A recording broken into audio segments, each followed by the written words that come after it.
Sunrisers Hyderabad, এই টিমটির কথায় আপনার মাথায় আসবে 285, 290, 300 রান যদিও করতে পারে নাই, কিন্তু দর্শকের একটা আগ্রহ থাকে যে সানরাইজার্স হায়দ্রাবাদ এই একমাত্র টিম যারা কিনা 300 করতে পারবে। কিন্তু 2025-এ এসে প্রথম ম্যাচ ব্যতীত ওই সানরাইজার্স হায়দ্রাবাদ 2024-এ যে সানরাইজার্স হায়দ্রাবাদ, যেখানে কিনা ট্রাভিস হেড এবং অভিষেক শর্মার বিধ্বংসী ওপেনিং জুটি থাকে, সেই সানরাইজার্স হায়দ্রাবাদকে দর্শকরা দেখছে না। না দেখলেও আজকের ম্যাচে তারা জয়ী হয়েছে। কাদের বিপক্ষে জয়ী হয়েছে?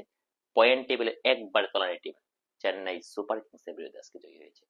এই ম্যাচটি দেখেই বোঝা যাচ্ছিল যে এই দুটি ম্যাচেই পয়েন্ট টেবিলে একবার তলানিতে আছে। আমি আপনাদের মনে করে দিতে চাই, 3 থেকে 4 বছর আগে সানরাইজার্স হায়দ্রাবাদের ক্যাপ্টেন ছিল কেন উইলিয়ামসন, নিউজিল্যান্ডের কিংবদন্তি, এবং বোলিং এ ছিল বিশ্বের সেরা লেগ স্পিনার রাশিদ খান। তখন তাদের প্ল্যান ছিল বা থিওরি ছিল কোনোভাবে 140 বা 150 করবে, 8-8 বোলিং দিয়ে তারা বিপক্ষ টিমের সাথে জিতবে। এভাবে এভাবে কিন্তু অনেকগুলো ম্যাচ জিতেছিল।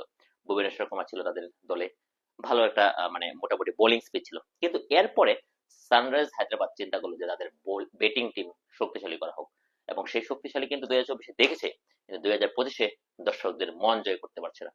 মন জয় না করতে পারলেও আজকের ম্যাচ তারা জয়ী হয়েছে। আমি যদি আজকের ম্যাচে জয় বিশ্লেষণ করি, চেন্নাই সুপার কিংস প্রথমে ব্যাটিং করতে নেমে 19 ওভার 5 বলে নির্ধারিত 19 ওভার 5 বলে 154 রানে অল আউট হয়ে গেছে, 10 উইকেট হারিয়েছে। দলের পক্ষে সর্বোচ্চ করেছে দক্ষিণ আফ্রিকার বেবি ডিভিলিয়ার্স খ্যাত ডেভিড দেওয়াল ব্রেভিস। আজকে তার অভিষেক ম্যাচ, এবং আজকেই কিংবদন্তি এম এস ধোনি 400তম ম্যাচ। দুটো ম্যাচে একসাথে মিলে গেছে 400তম ম্যাচ এবং অভিষেক ম্যাচ।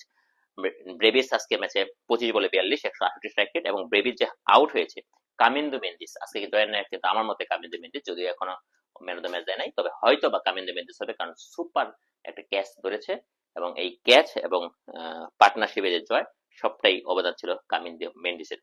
আমি যদি ম্যাচ নিয়ে কথা বলতে চাই আরো, যে আজকের যে ম্যাচ, এই আজকের ম্যাচের পারফরমেন্স দর্শকরা হয়তো মনে রাখবে না, কিন্তু তারপরেও বলতে হয়।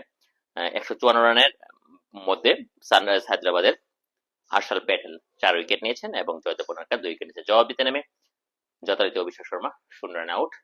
ট্রাভিস হেড হয়তোবা চেষ্টা করেছে 16 বলে 19, ঈশান কিষান 34 বলে 44, এবং কামিন্দু মেন্দিস 22 বলে 32, এবং নীতিশ কুমার রেড্ডি 13 বলে 19 সুবাদে 8 বল বাকি রাখতে 155 রান, 5 উইকেট। 5 উইকেটে জয়ী সানরাইজ হায়দ্রাবাদ। তো দর্শক, দেখা যাক আগামীকালকের ম্যাচ কলকাতা নাইট রাইডার্স বনাম পাঞ্জাব কিংস কি হয়, দেখা যাক আগামীকালকার ম্যাচে। Thank you so much.